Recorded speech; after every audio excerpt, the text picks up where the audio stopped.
Yo, peace, peace, peace, family. Hope y'all don't mind a little visual this evening.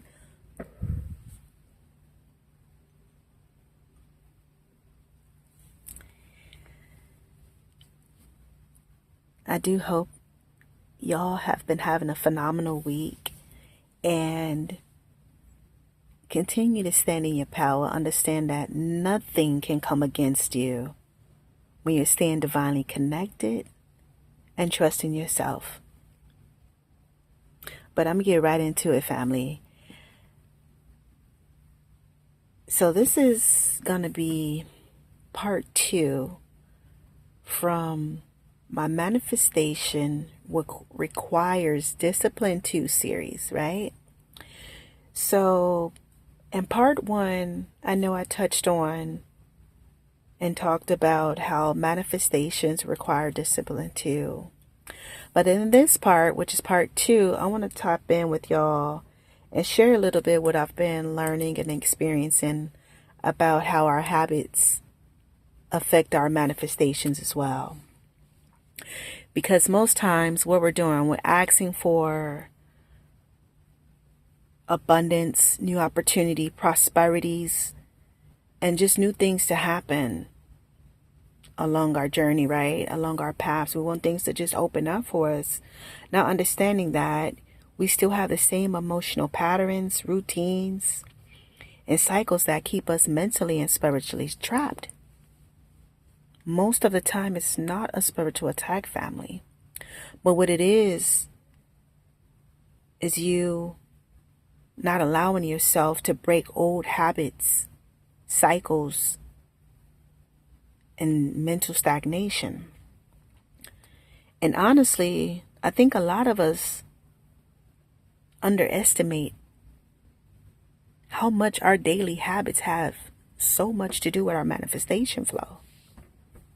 The way we think, from how we react to things emotionally, the lack of rest we're receiving, and how we speak to ourselves.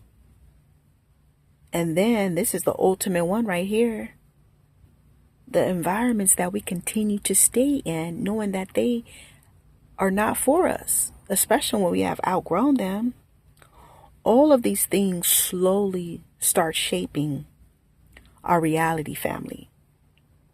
And then we start continuing these spiral downfalls, right? Or just being stuck in a specific mental space, physically and emotionally.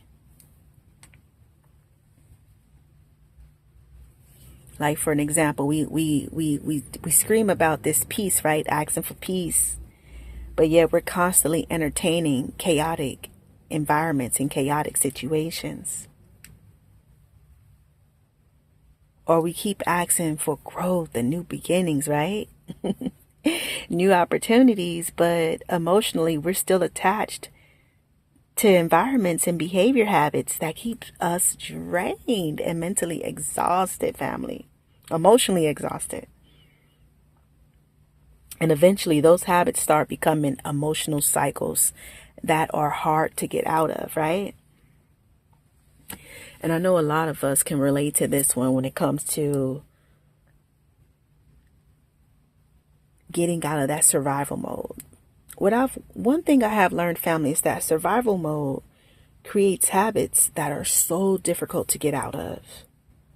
You know, when we're in that space of constantly overthinking, reacting emotionally, rushing, feeling guilty because we want to take a day off and just get some rest, or, oh, we didn't do enough of this, we didn't do enough of that.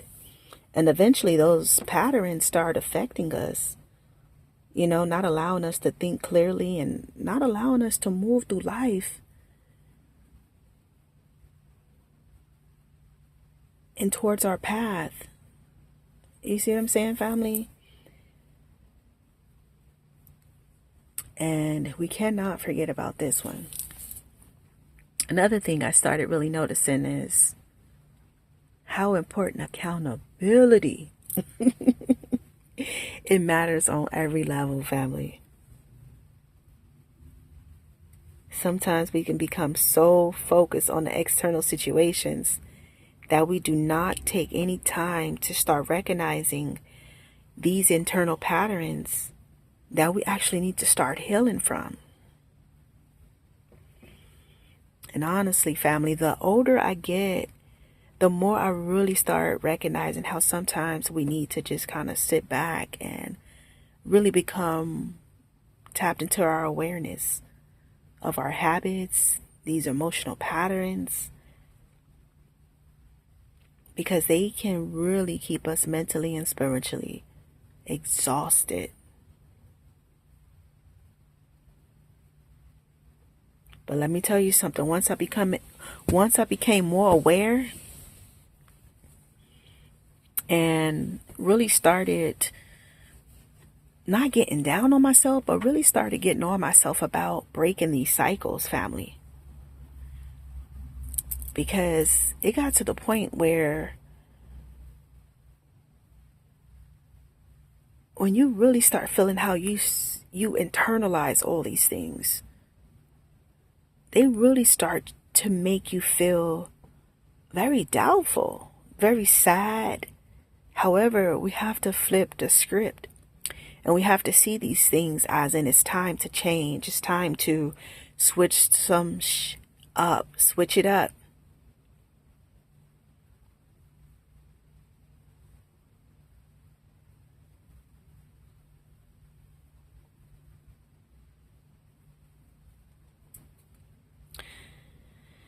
So family, with all that being said,